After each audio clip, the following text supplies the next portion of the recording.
Madame, Messieurs, bonsoir et merci de vous informer sur MTV+. Voici les titres à la une de ce journal. Une atmosphère hautement prophétique règne sur Yamoussoukro depuis plus de 24 heures. L'église ambassade des miracles de la capitale politique reçoit en effet l'invité du bishop Ouattara, Mohamed Idriss, le prophète grâce héritier Mousseba. Le compte-rendu de nos envoyés spéciaux sur place en début de ce journal. Et puis à Abidjan, l'opération de déguerpissement en cours dans le district prend des allures de crise sociale. Le gouverneur du district, Cissé Bakongo, a échangé avec les maires des communes impactées. On en parle en fin de ce journal. Et puis en sport football, Rigobert Song n'est plus le sélectionneur des Lions du Cameroun. L'ancien capitaine fait les frais des mauvais résultats enregistrés au cours de la CAN 2023 en Côte d'Ivoire. Bienvenue à tous, c'est un réel plaisir de vous retrouver à l'occasion de cette nouvelle messe de l'actualité. Commençons tout de suite par le chapitre religion. Je vous lisais en titre, grâce héritier Mousseba, invité spécial du bishop Ouattara, Mohamed Idriss, se trouve depuis quelques heures dans la capitale politique ivoirienne Yamoussoukro. Il y est pour 3 jours de séminaire prophétique. Priska Yangone Ulrich Lago vous propose son arrivée dans cette capitale. Le prophète héritier grâce Mousseba de la République démocratique du Congo est arrivé en Côte d'Ivoire sur invitation du bishop Ouattara Mohamed Idriss à l'occasion des 24 jours de jeûne et prière organisés à l'église ambassade des miracles. Après une semaine pleine en compagnie du peuple de l'église ambassade des miracles de la Riviera à Toban, qui marquait la fin de ce temps de jeûne et prière, le prophète héritier s'est rendu à l'église ambassade des miracles de Yamoussoukro. Il a été accueilli par le pasteur établi sur la dite église, le pasteur Amani Omezim et son épouse. Pour le prophète héritier, l'église ambassade des miracles est devenue sa maison. J'ai dit merci à Dieu. Dieu nous a fait du bien. On est ici à la capitale politique de la Côte d'Ivoire, à Yamoussoukro. J'ai aimé la ville, de belles routes, l'atmosphère est bonne. Et ce qui m'a fait du bien, on est à l'ambassade de miracles de Yamoussoukro. À travers la vie de cet homme que j'honore beaucoup, le bishop Mohamed Idriss Ouattara, mon frère, il a permis que je puisse être ici, bénir le peuple de Dieu, bénir l'ambassade des miracles de Yamoussoukro. J'ai aimé la ville, j'ai aimé le peuple de Dieu, leur accueil, l'amour qu'ils ont manifesté envers moi.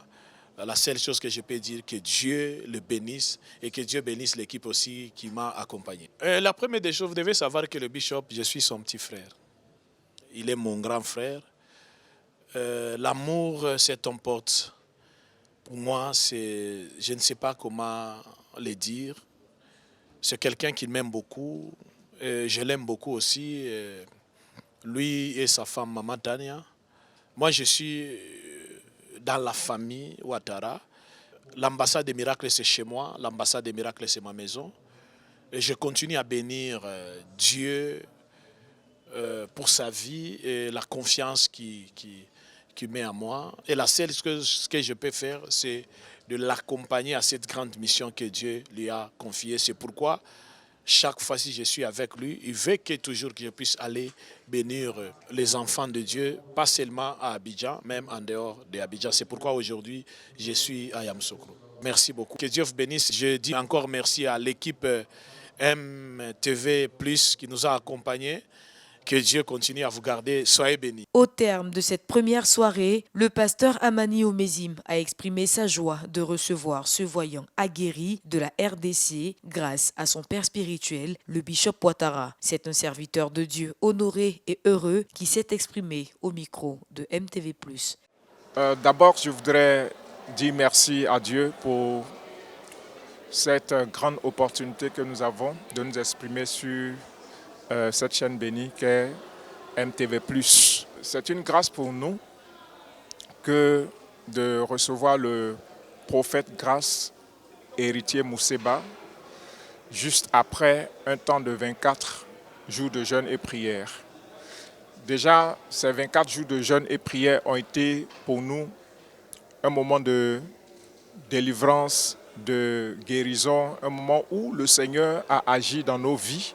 Et nous voyons l'arrivée du prophète de Dieu ici à l'église ambassade des miracles de Yamoussoukro comme une prolongation de cette bénédiction que Dieu nous a accordée par notre père spirituel, le bishop Ouattara Mohamed Idriss. C'est une prolongation dans la bénédiction qui nous fait énormément du bien. Déjà avec la séance d'aujourd'hui, ce que nous avons vu, ce que nous avons entendu, nous voyons que Dieu est avec son serviteur et que rien n'est caché à ses yeux au travers de la manifestation du ministère que Dieu lui a donné. Nous voyons l'amour manifeste de Dieu pour son peuple, pour chaque membre de l'Église. Ceux qui ont été indexés, ils ont vu la preuve que Dieu les connaît et que Dieu est disposé à leur faire du bien, à les bénir et à les élever. La seule chose, c'est qu'ils ont besoin de s'attacher au Seigneur et de continuer de le chercher afin que ses grâces puissent s'accomplir. Donc, belle prolongation. Nous espérons recevoir encore plus demain et dans les jours suivants. Pour le pasteur Amani Omezim, le Seigneur est particulièrement en train de visiter la ville de Yamoussoukro à travers la venue du prophète héritier Grace Mousseba. Le Seigneur est en train de visiter particulièrement la ville de Yamoussoukro. C'est un oint de Dieu, un prophète de l'Éternel que notre père spirituel, le bishop Ouattara Mohamed Idriss, a envoyé ici dans cette ville. Il nous vient de très loin et ce qui vient de très loin, pour l'avoir encore, parfois c'est difficile. Donc la population de Yamoussoukro, et je dirais même plus de la Côte d'Ivoire, ceux qui peuvent se déplacer et venir ici en ce lieu, qu'ils le fassent pour profiter de cette grâce et de bénédiction. Restons à Yamoussoukro pour parler une fois encore de ce séminaire prophétique conduit des maîtres par Grace Héritier Mousseba, prophète des nations venu de la République démocratique du Congo. Il a conduit le peuple de Yamoussoukro, principalement ceux de l'église ambassade des miracles de Yamoussoukro, dans une atmosphère prophétique. Les détails tout de suite dans ce reportage signé Priska Diangolé et Ulrich Lago. Arrivé à Yamoussoukro depuis le mardi 27 février 2024 pour un séminaire spécial à l'église ambassade des miracles de la ville, le prophète héritier Grace Mousseba a encore fait du bien à plusieurs vies ce mercredi 29 février 2024. En effet, pour le deuxième jour de ce séminaire spécial, c'est un enseignement de transformation et de restauration qu'il a donné au peuple de l'église ambassade des miracles de Yamoussoukro. Dans le monde spirituel, la sorcellerie, c'est le dernier niveau. Et puis, niveau très bas et très insensé. Parce que le sorcier est capable de tuer la personne qui le nourrit. Dieu vous a donné le pouvoir et vous n'arrivez pas à exercer ce pouvoir. Dieu vous a donné le pouvoir de dominer. Il a créé le ciel et la terre. Mais à terre, il a pris l'homme. Il a mis l'homme sur la terre pour que l'homme domine.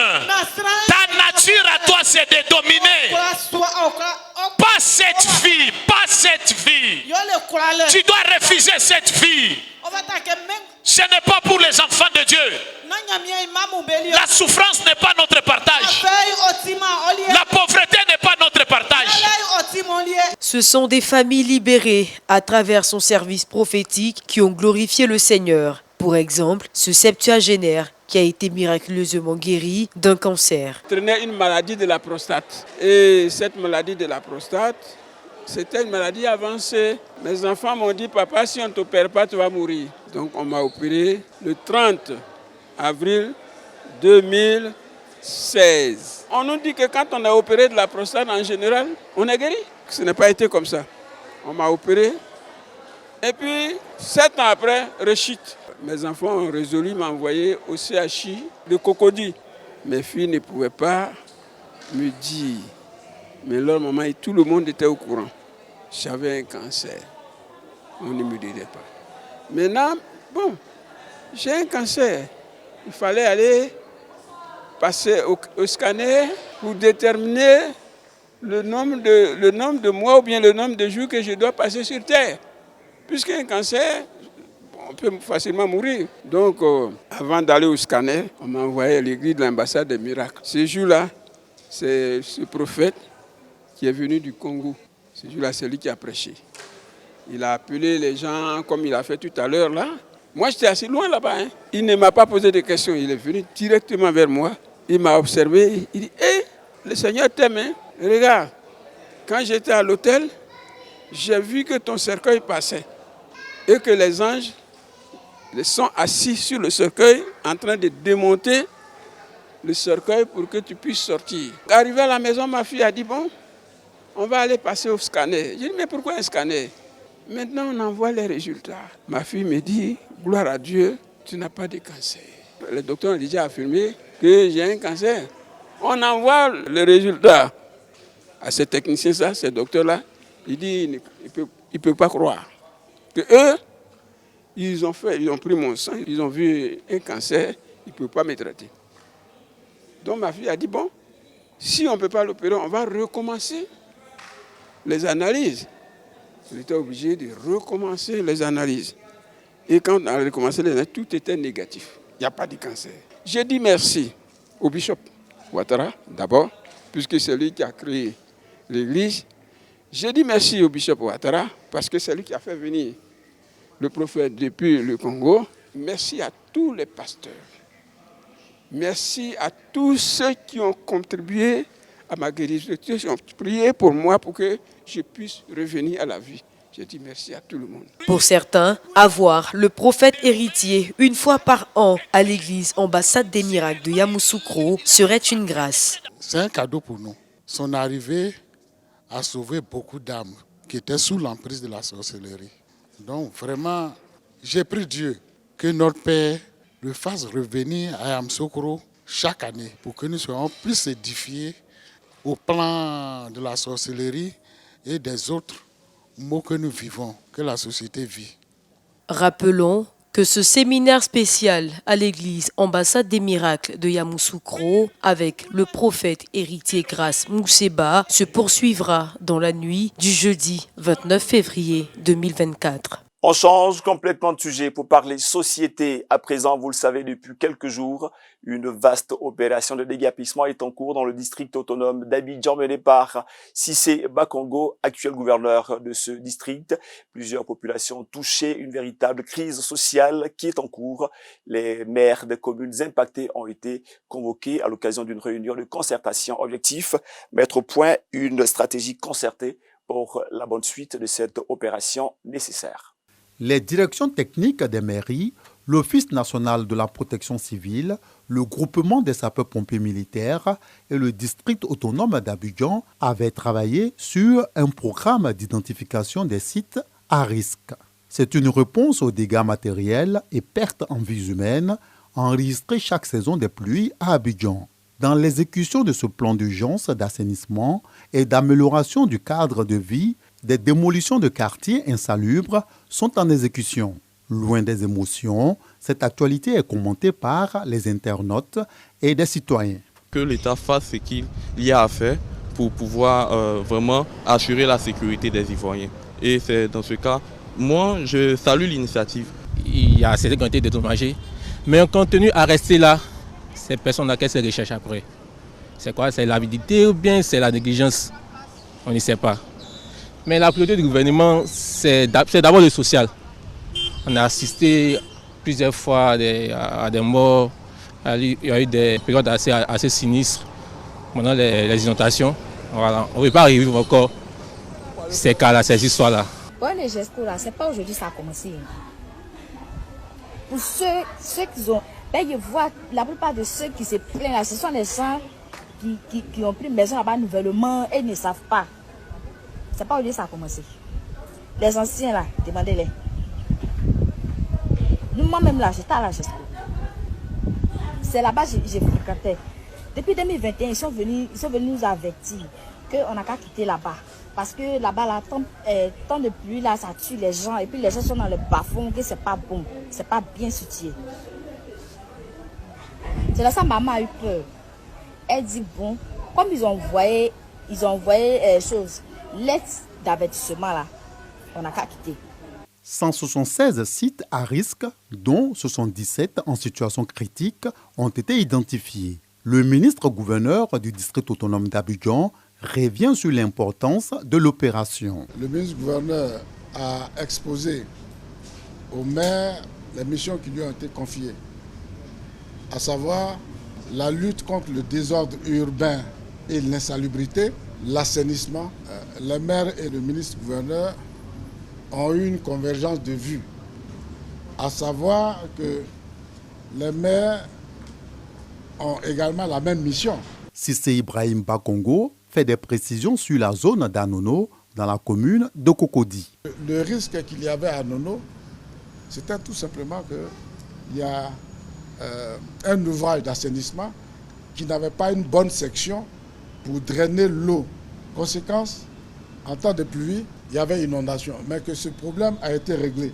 Malheureusement, la liste comporte des zones qui ne sont plus à risque. Je l'ai expliqué au maire, à savoir que les sites ne sont pas à démolir, les sites ne sont pas à déguerpir. Il s'agit de problèmes précis à régler sur ces sites. Mais comme on ne peut pas donner les noms des sites sans faire référence au quartier ou bien à la commune, c'est pour cette raison qu'on fait référence au quartier ou à la commune.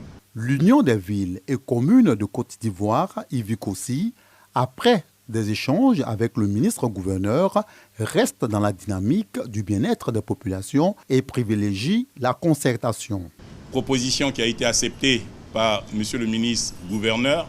Les maires du district d'Abidjan comprennent la mission qui a été confiée à M. le ministre-gouverneur du district. C'est en proposant des solutions communes que nous pourrons satisfaire nos populations.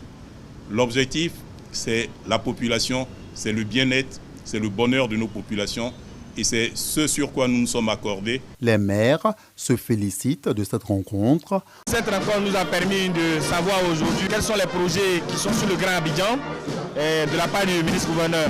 Et je pense que chacun de nous a pu comprendre la nécessité. J'ai pu parler aussi des sites de Benjamin et avec tout ça, on a compris que ce n'est pas des sites à démolir, mais c'est seulement des sites à risque.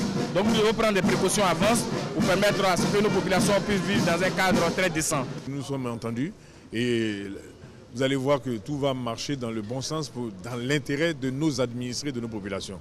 C'est assainissement deux fois ou alors des améliorations à faire pour les bassins d'orage ou les bassins de rétention, mais ce n'est pas forcément des déguerpissements.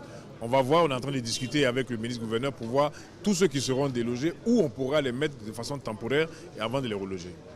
Les prochaines opérations de démolition sont prévues du 9 au 17 mars 2024.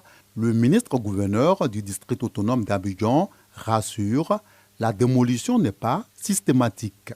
Et nous ouvrons à présent le chapitre Afrique de cette édition, direction le Nigeria pour parler santé.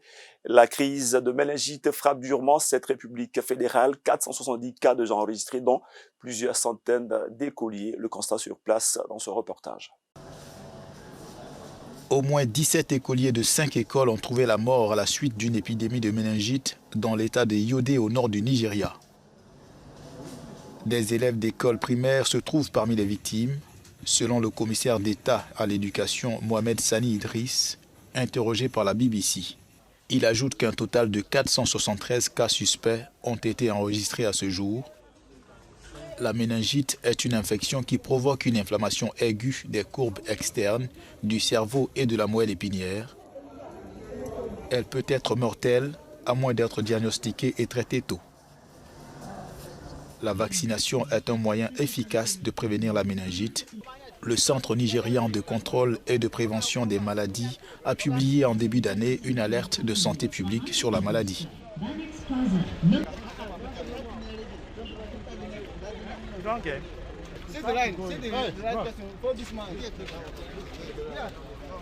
Un mot de sport dans cette édition et nous parlons du Cameroun. Le président de la FECAFOOT, Samuel Eto'o-Fils, a pris la décision courageuse d'évincer son ex-désormais sélectionneur, Rigobert Song, ancien capitaine emblématique de cette belle équipe camerounaise, quitte ses fonctions, conséquence immédiate de la déconvenue de cette équipe à l'occasion de la CAN 2023 qui s'est jouée au bord de la lagune Ébrié à Abidjan et partout en Côte d'Ivoire.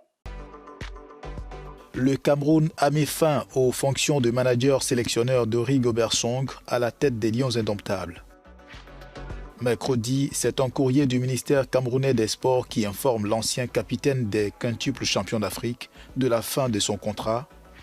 La raison principale évoquée est l'insuffisance de résultats à l'issue de la Coupe d'Afrique des Nations 2023. Lors de cette compétition déroulée en Côte d'Ivoire, le Cameroun n'avait pu faire mieux que les huitièmes de finale, battu 2-0 par le Nigeria, futur vice-champion d'Afrique. Un peu plus tard, le président de la Fédération camerounaise de football, Samuel Eto'o-Fils, rendait hommage à son ex-capitaine et fidèle compagnon sur un plateau de télé.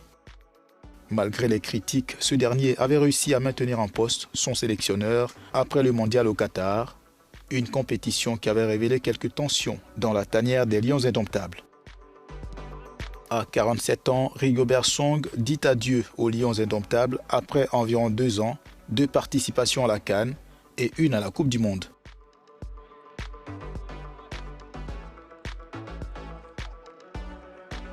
Parlons coopération à présent. L'axe Abidjan-Paris se porte à merveille. Illustration tout de suite sur ces images. Vous voyez la participation d'une forte délégation ivoirienne au Salon international de l'agriculture à Paris. Les exposants de Côte d'Ivoire donnent des garanties quant à leur capacité à mettre en avant les richesses agricoles de la République ivoirienne. Au niveau du secteur cajou, le défi est à la promotion de la transformation des noix brutes.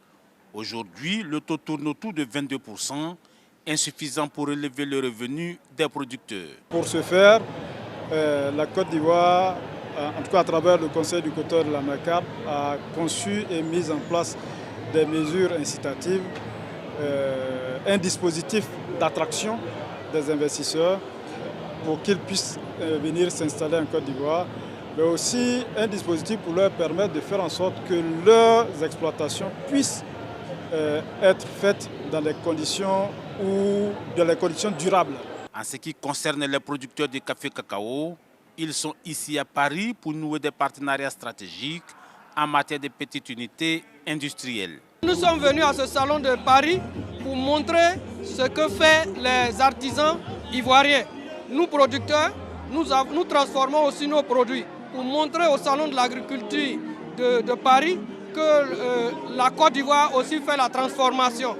Ces unités industrielles ne peuvent gagner en compétitivité que si le système de conservation et d'entreposage est efficace. Si nous développons l'immobilier logistique, c'est-à-dire des entrepôts froids destinés à conserver ces produits, nous luttons contre, nous avons l'autosuffisance alimentaire d'une part et nous préservons les revenus des producteurs qui deviennent sur le long terme de vrais acteurs de développement, c'est-à-dire des acteurs économiques parce que ayant un titre de propriété désormais sur leurs produits. Les Nations Unies ayant adopté le système d'entreposage, il urge pour la Côte d'Ivoire d'aligner sa législation sur ce dispositif international. Toute cette débauche d'énergie pour un secteur agricole fort est portée par des ressources humaines de qualité. Plus de 80% des acteurs qui animent les ministères sectoriels en Côte d'Ivoire ont été formés à l'Institut. Et chaque année, nous sommes dans l'innovation. Et tant que l'agriculture évolue, nos approches en matière de formation évoluent. Aujourd'hui, nous avons de la mobilité croisée qui consacre le passage d'étudiants ivoiriens de la Côte d'Ivoire en France, de même des étudiants français qui vont en Côte d'Ivoire. Le Salon de l'agriculture de Paris se poursuit avec des rencontres bilatérales entre la Côte d'Ivoire et divers autres pays. Ce journal est à présent terminé. Il a été préparé par l'ensemble de la rédaction, rendu possible grâce au concours inestimable de l'équipe technique chapeautée ce jour par l'immense Georges Tano. Merci à vous tous, fidèles téléspectateurs, de votre aimable présence. Je vous souhaite passer une excellente suite de programmes sur Miracle TV+, la télé qui transforme.